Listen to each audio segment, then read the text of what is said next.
Fala galera, sejam bem-vindos a mais uma exposição bíblica trazida a você pelo Seminário Bíblico Palavra da Vida. E sem mais delongas, vamos para a exposição. Bom dia, gente. Se você tem aí a sua Bíblia, abra para João capítulo 15.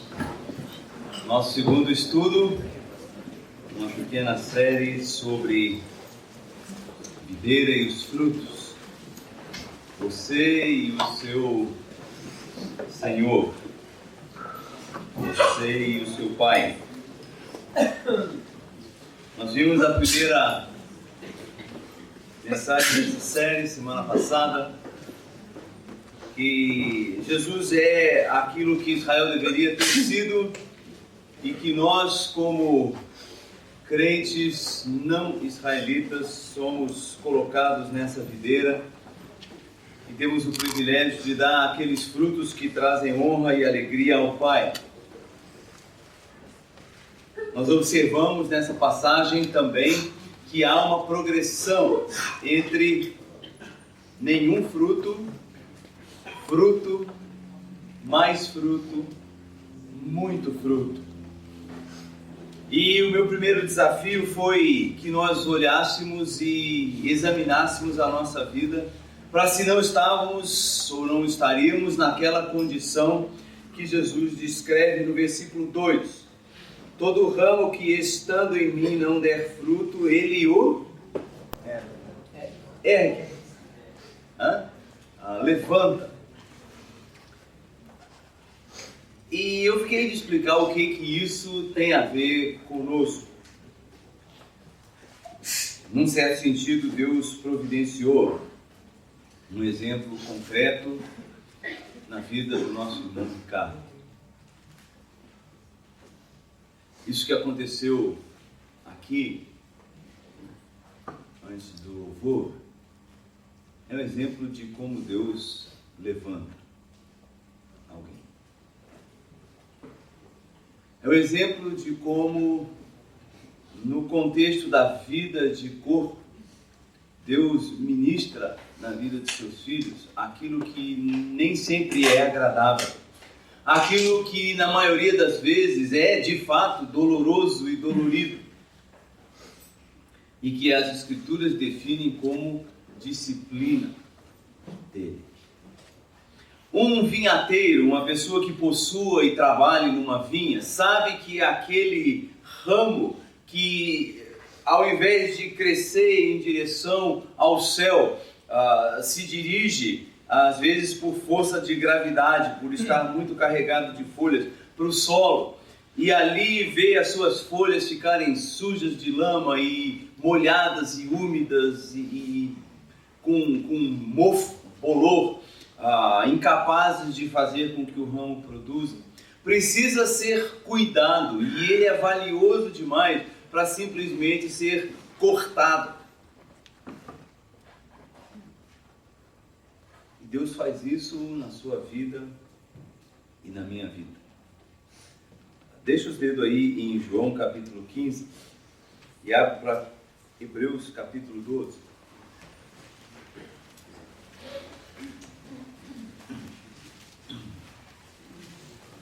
Em Hebreus, nós temos uma série de exortações feitas pelo escritor para aqueles que são os seus leitores e aqueles que haveriam de ouvir a leitura da carta.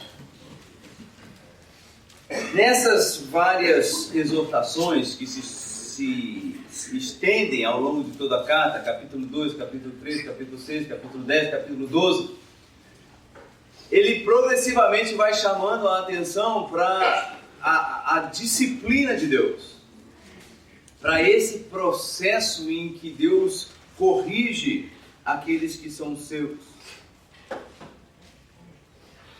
e dá a eles a oportunidade de continuarem produzindo fruto, ou de voltarem a produzir fruto, ou de começarem a produzir fruto. Versículo 4 diz assim: ora, na vossa luta contra o pecado, ainda não tendes resistido até o sangue. Não chegou até o ponto de você ter que ser açoitado ou de alguma maneira sofrer até o risco de morte física. Se estáis esquecidos da exortação que como a filhos discorre convosco. Ele diz, vocês não estão percebendo ainda a seriedade com que Deus trata o pecado. E por isso vocês esquecem de uma verdade que precisa ser lembrada. E ele vai aí citar o livro de Provérbios, no capítulo 3. Filho meu, não desprezes a correção do que vem do Senhor, nem desmaies, percas o ânimo, quando por ele és reprovado. Porque o Senhor corrige ou castiga a quem ama e açoita a todo filho que recebe. Vocês que já estão estudando hebraico aí há algum tempo sabem que uma das características da língua hebraica é que eles emparelham as palavras e utilizam sinônimos. Nós chamamos isso de paralelismo. E o autor de Provérbios, eu creio que foi Salomão, colocou ali essas palavras em paralelo. Correção, reprovação, castigo, castigo físico e açoite. Há uma semelhança entre as linhas, mas há aqui também, além da semelhança, um progresso. Eu não sei se vocês lembram o tempo em que vocês eram crianças e eram disciplinados por seus pais. Eu suspeito que num grupo desse tenha aqueles que não tiveram o privilégio de ser disciplinados. Mas eu imagino que vários de vocês foram disciplinados. Nossas filhas eram disciplinadas. Começava com uma reprovação. Aquela percepção de que alguma coisa não estava certa. Geralmente, do outro lado da mesa, o pai olhava por cima do óculos, assim. E essa olhada por cima do óculos era uma reprovação. Era um primeiro sinal de que o tipo de comportamento que estava sendo exibido, fosse na mesa, fosse no carro. Realmente no carro era mais perigoso quando o pai fazia assim, porque ele perdia a visão da estrada. Mas na mesa do café, em casa, não era tão perigoso, a mesa não ia bater em lugar nenhum. Mas quando eu olhava por cima do óculos, as minhas filhas sabiam que alguma coisa estava errada. Elas sabiam que haviam começado a transpor algum limite de comportamento. Podia ser muita macaquice na hora do café e o risco de transformar a mesa numa bagunça com leite derramado e outras coisas assim. Geralmente, talvez não uma coisa de natureza ética ou moral, mas levava uma repreensão, uma reprovação. Às vezes não acontecia nada quando essa reprovação era recebida e a conduta continuava e aí deixava de ser simplesmente bobeira para passar a ser inconveniência ou desobediência. E aí era tirada da mesa, mandada para o quarto às vezes. Se bem que via de regra nós não ficávamos enrolando muito assim não. Era uma olhada, não deu certo, começava a parte um pouco mais traumática do processo. Mas se nem assim, se nem com o castigo, essa correção física às vezes, ou mandar para o quarto, deixar sem comer, privar de algum privilégio, a coisa funcionasse, era necessário chegar ao terceiro verbo dessa repreensão. Castigar é demonstrar que você deixou de comportar-se da maneira que devia como filho daquela família e a perda de algum privilégio. Mas finalmente chegava a hora do açoite. Não amarrava no tronco e pegava o chicote com ponta de osso ou de chumbo.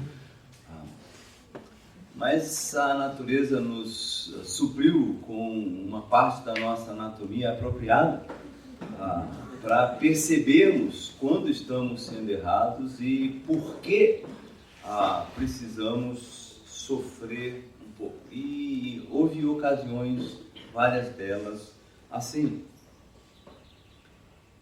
Açoitar é uma palavra forte. É a palavra que descreve aquilo que os romanos fizeram com Jesus.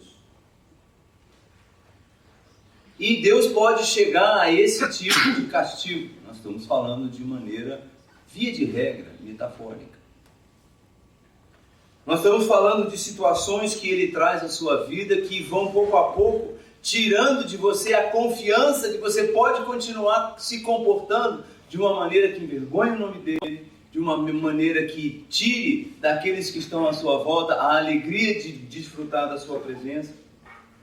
Pode ser uma disciplina de ordem familiar, pode ser uma disciplina de ordem eclesiástica, algo que ocorre na igreja. Podem ser situações difíceis, situações, às vezes, de doença, situações de perda, situações de risco em que você se vê, e que são maneiras de Deus chamar a sua atenção e dizer: olha, fique esperto. Eu amo você demais para permitir que você continue nessa caminhada de desobediência. Deus nunca diz para nós aquilo que talvez os seus pais disseram para você: vai doer mais em mim do que em você. Mas Ele faz questão de nos lembrar que já doeu mais nele do que em nós. Porque é por causa desse tipo de coisa que Ele sofreu o que sofreu na pessoa de Jesus Cristo. Por isso Ele vai gritar. Talvez uma das frases mais conhecidas de C.S. Lewis é que Deus sussurra nos nossos prazeres e grita conosco na nossa dor.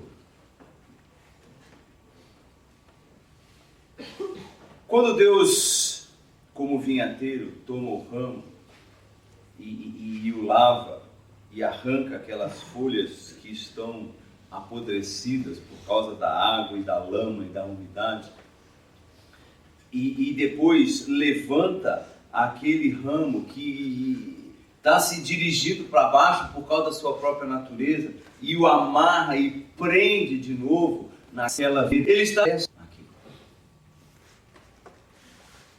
É muito possível que nós nos rebelemos contra a disciplina.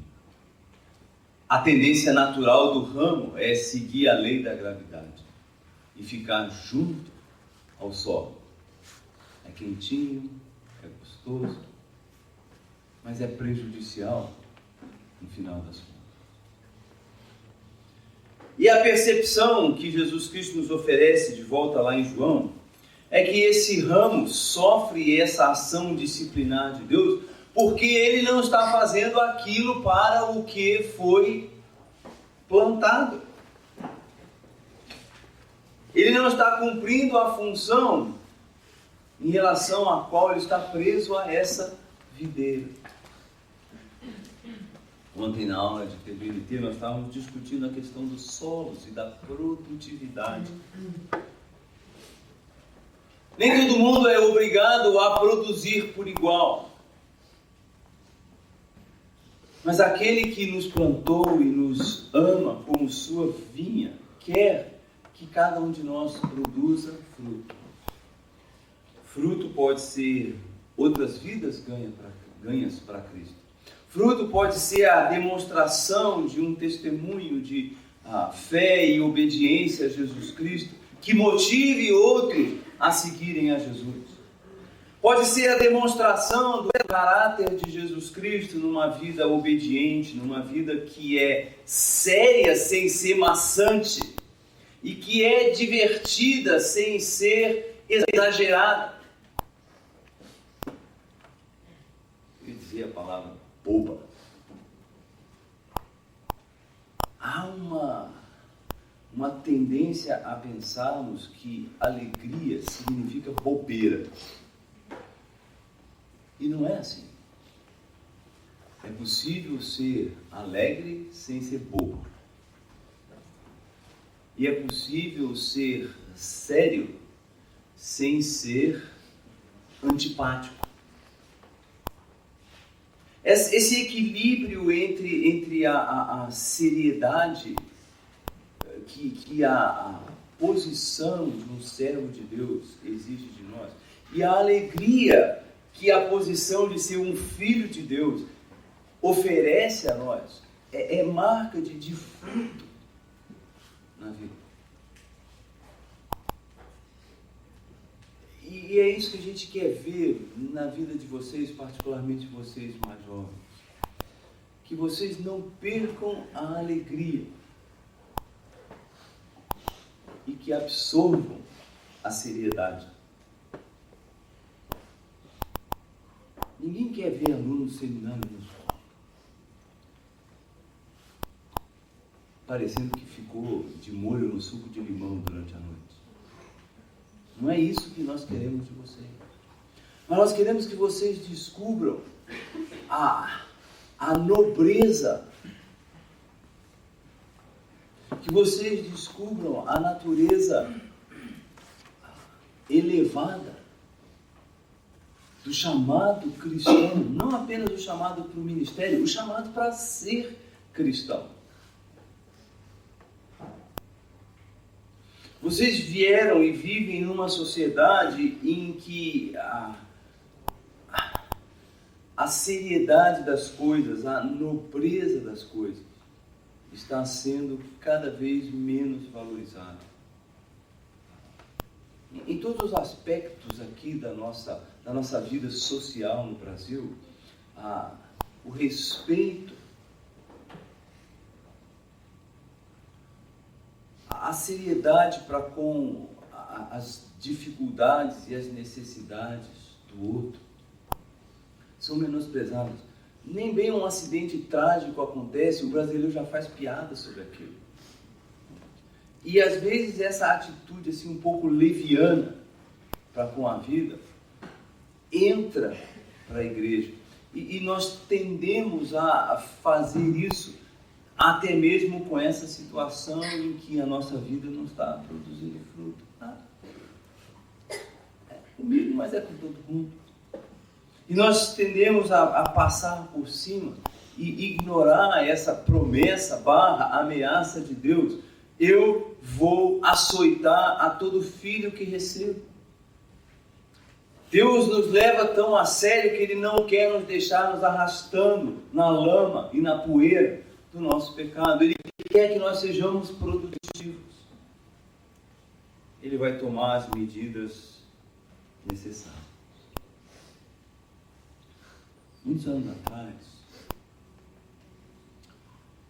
tinha aqui no seminário um time de futebol de salão. Era o time oficial do seminário. Era a nata. Não tínhamos esses torneios empolgantes que temos hoje, mas nós tínhamos um time que podia pegar qualquer um dos nossos times aqui e dar de 16-0 sem problema. Era um timaço. Se vocês encontrarem o cunhado da Clarice por aí, converse um pouco com ele, Daniel. Ele fazia parte daquele time. Naquela mesma época tinha um movimento aqui no seminário chamado de Ala Negra. E Ala Negra era o pessoal de afrodescendência, né, e adjacências. E um dia o Ala Negra resolveu desafiar o time do seminário. E o time do Ala Negra não era de jogar fora. Não era tão bom quanto o time do seminário. Mais ou menos assim como o campeão da Série B desafiar o campeão da Série A. E nós fomos para o jogo. O ginásio não existia ainda. Nós jogávamos naquela quadrinha que hoje é a quadra da molecada jogar basquete. E a galera toda foi assistir. Sexta-feira de tarde. tinha um evento aqui na estância, ia ter CTL no sábado seguinte, e tinha gente de fora que foi feito. Alunos do CTL, hóspedes da estância. Tinha um monte de barranco ali em volta, agora está mais arrumadinho, mas o pessoal sentava no alto do barranco e lá embaixo era quadra. E nós começamos a jogar. E o jogo foi ficando cada vez mais quente. E ali, pau a pau. 1-1, 2-1, 2-2. A uma certa altura, houve uma disputa de bola no meio de campo. Sabe aquelas que sobra igual para dois? E os dois chegam juntos na bola ao mesmo tempo? E um tem um pouco mais de vigor do que o outro. O que tinha menos vigor era um aluno. E o que tinha mais vigor, acredite ou não, era este que vos fala. E nós chegamos juntos na bola e batemos ao mesmo tempo na bola. E ele sobrou no chão. E ficou em pé. Aí ele começou a reclamar no chão. Sabe aquele negócio? Chamando médico, ambulância.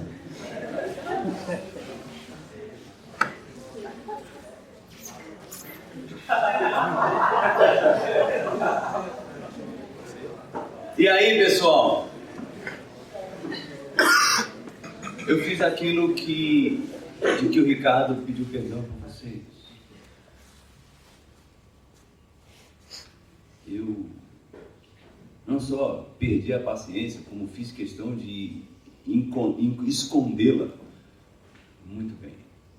E disse para o Célio, meu amigo até hoje, algumas coisas que ele provavelmente preferia não ter ouvido. E que eu preferia não ter falado.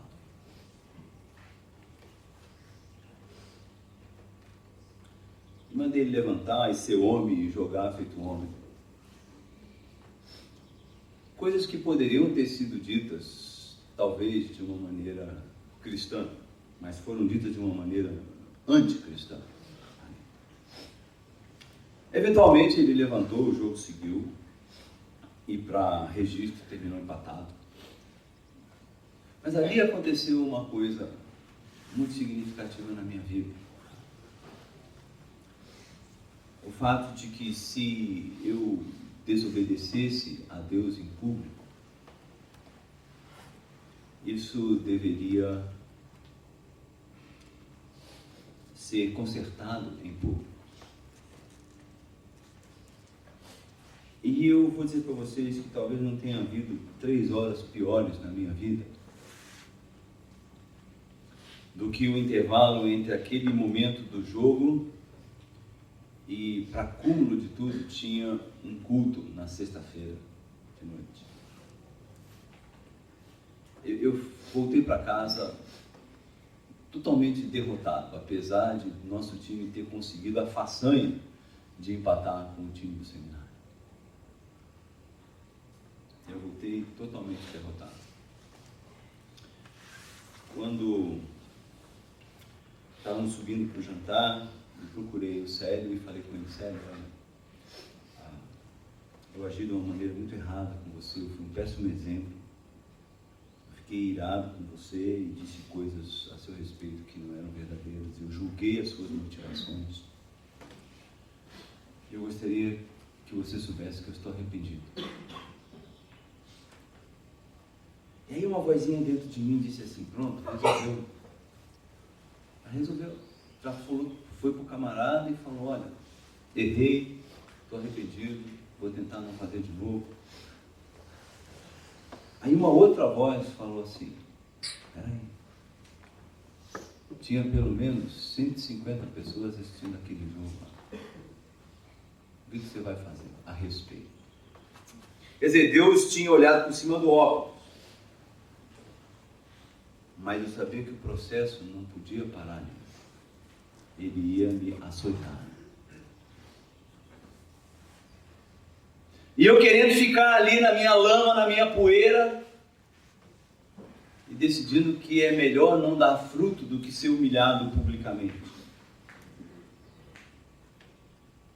Mas graças a Deus, o pai, o agricultor, é muito persistente conosco. Ele não vai abrir mão até que nós realmente chutemos o pau da barraca e digamos, eu não quero saber disso.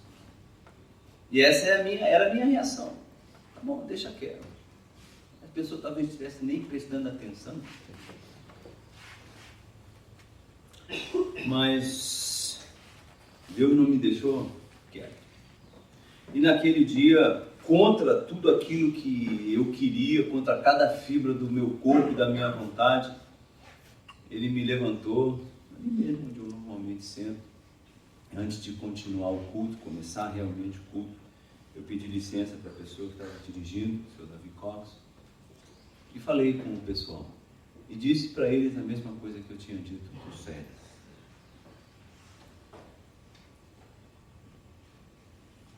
Foi um momento terrível. Parecia que o chão estava desaparecendo debaixo do meu pé. Parecia que ali eu estava assinando a minha sentença ministerial de morte. Mas ali, quando Deus, o agricultor, levantou aquele galho, aquele ramo do chão e lavou e arrancou essas folhas de orgulho, de resistência e de cinismo, Ele salvou a minha vida ministerial. A disciplina de Deus é o seu ato em que Ele nos humilha e corrige e quebra para que nós, de fato, possamos dar fruto. Muitos anos depois, ou alguns anos depois, um casal que estava na estância naquela noite se encontrou comigo. Acho que a Temi estava junto, não sei se ela vai lembrar. Mateus e Lígia. Chegaram para nós e disseram assim: naquele dia, nós decidimos começar a estudar no seminário, no CTR. Nos prepararam para servir ao Senhor. Se Deus é capaz de fazer aquilo, Ele é capaz de usar a nossa vida. Meu filho, não desmaies quando fores repreendido pelo Senhor. Ricardo, não desanime. Pessoal, será que Deus está levantando você do chão e limpando pacientemente essa folha e essa folhagem que insiste em ficar aí na lama? Podemos dizer que essa é a primeira mensagem para nós dessa lição da vinha, dessa parábola da vinha, essa comparação que Jesus faz. Se a nossa vida não está dando fruto, Deus vai tomar as providências disciplinares necessárias para que ela dê fruto. Isso pode significar um período de insatisfação, de tensão na sua vida familiar. Pode significar uma insatisfação profunda nos seus relacionamentos. Pode significar um rompimento de um relacionamento que leva você em direção ao chão. É aquela companhia que só estimula você para aquilo que é errado. Pode ser aquele rapaz ou aquela moça por quem há uma atração natural, mas que não produz em você a vontade de servir a Jesus Cristo, de ser um exemplo de vida para Ele. Deus vai tirar isso. E não vai ser agradável.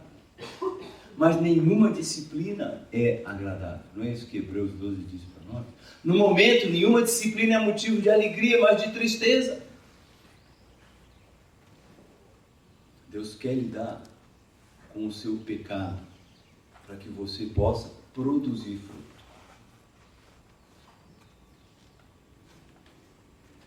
A questão é, você vai deixá-lo fazer isso? Você vai ouvir a voz dele? Ou vai esperar que ele grite no seu ouvido? Que ele exponha você publicamente? Da próxima vez que nós nos encontrarmos, nós vamos conversar sobre o que Deus faz com um ramo que já está produzindo fruto. A tarefa é parecida, mas o propósito é diferente. Em ambos, o propósito é fazer com que aquela árvore que é a sua vida, ou aquele ramo que é a sua vida, glorifique a Deus com um fruto que reflete o caráter dele, o amor dele, a santidade dele. Pergunte para você mesmo, é isso que as pessoas veem na minha vida? Hoje, na hora do prelúdio, o Mateus estava tocando Santo, Santo, Santo. Será que quando as pessoas veem a sua vida, o seu comportamento diário, a maneira como você trata as pessoas à sua volta, como você se relaciona, como você namora, as pessoas podem dizer, Deus realmente é santo?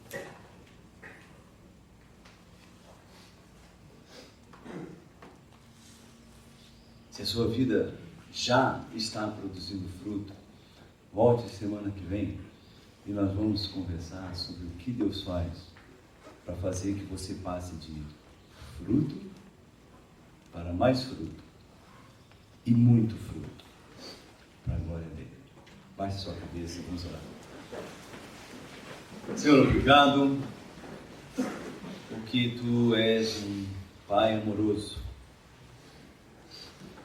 que ama demais a cada um de nós, ramos que continuamente buscam o chão, preferem ficar ali ao invés de produzir o fruto que glorifique e satisfaça o agricultor. Obrigado porque Tu nos disciplinas, pelos momentos em que somos corrigidos e reprovados e castigados e às vezes açoitados, para refletirmos o caráter do Pai, para sermos quem realmente somos. Quero agradecer, Senhor, porque temos aqui na escola a possibilidade de praticar essa disciplina amorosa e ver os bons frutos que ela produz.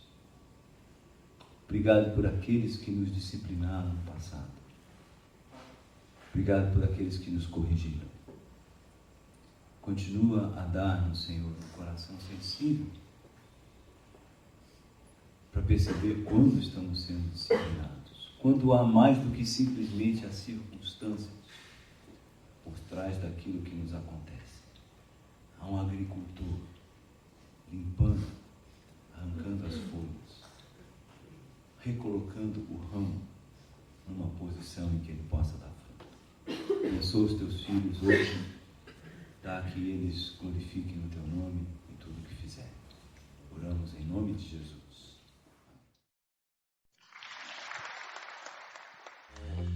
E essa foi mais uma exposição bíblica. Obrigado por ter ouvido. Para saber mais, nos siga no Facebook e no Instagram, SBPV Brasil. Palavra da Vida. Teologia para vida e ministério.